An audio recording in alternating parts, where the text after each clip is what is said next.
Thinking back on my years on military post, bases,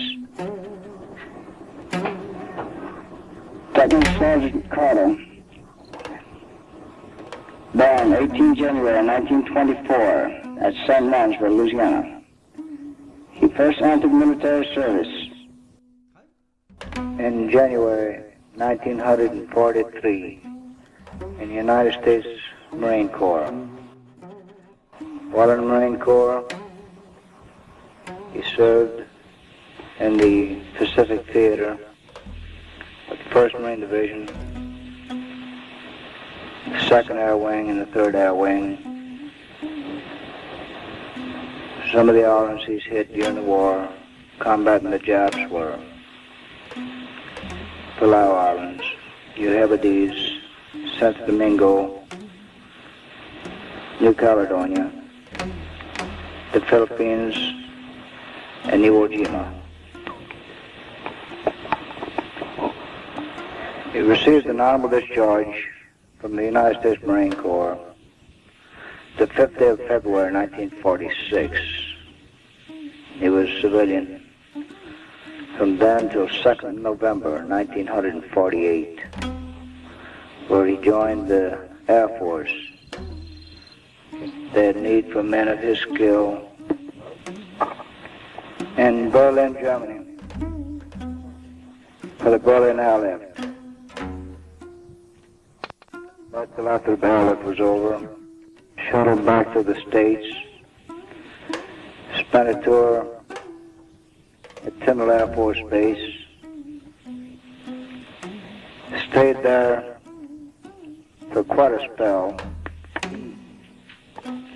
where he met and married Dorothy Jane Galloway in 1952.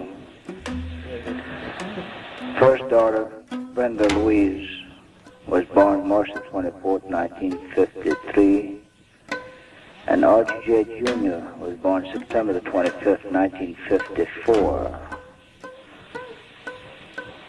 Then we received orders to go to Valdosta, Georgia, Moody Air Force Base. Moved to Moody, stayed there for a short time. There, Teresa Ann was born September the 20th, 1958. I received orders to go to Okinawa. I left Okinawa for Moody, October 1958. Had a fine stay in Okinawa. Dorothy and the children joined me later.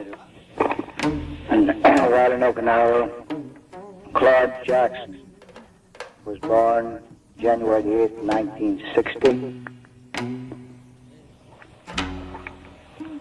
In October 1961, I received my orders to depart from Okinawa. The family and I were transferred from Okinawa to Bunker Hill Air Force Base, Bunker Hill, Indiana, which is out of Peru, and Kokomo, Indiana.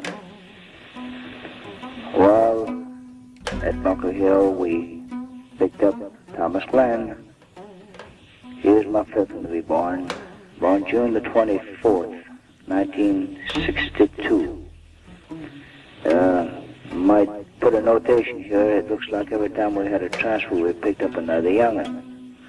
So maybe that's why I have so many young'uns, too many transfers.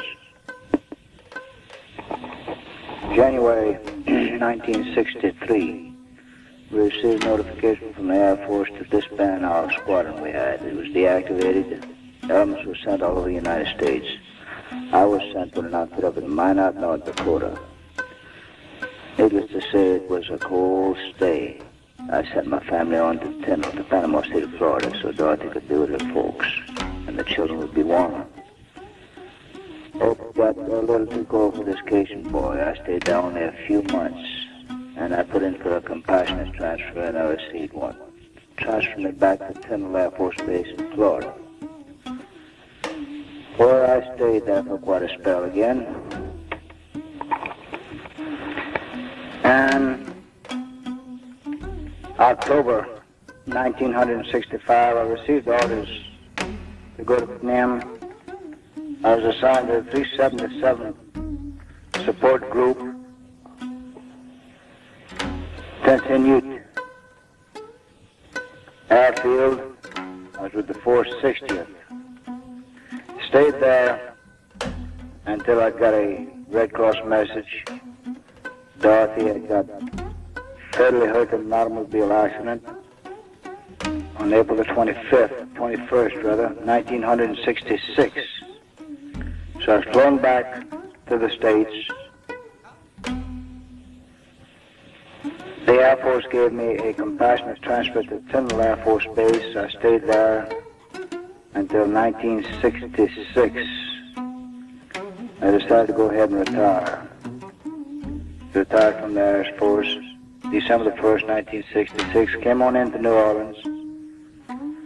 Got me a job with the city December the 7th, 1966. The ship and I moved with my mother and father for a few months. Then about the middle of 1967, we decided to find a place of our own. We moved out to our little place where the kids and I bashed together at 6306 General Mars. Then Sandra Louise Cornwell, that is, decided to become my wife and take on the responsibility of being a stepmother to the children and a wife to me. It was and has been and always will be a wonderful thing that's happened to us. We got married June the 9th, 1969. Then I received a notification in September 1969 that the Air Force needed me, that they were about to recall me voluntary, which brings us pretty much up to date except for my tour in Vietnam. And part of the rest of this tape is being taped from Vietnam.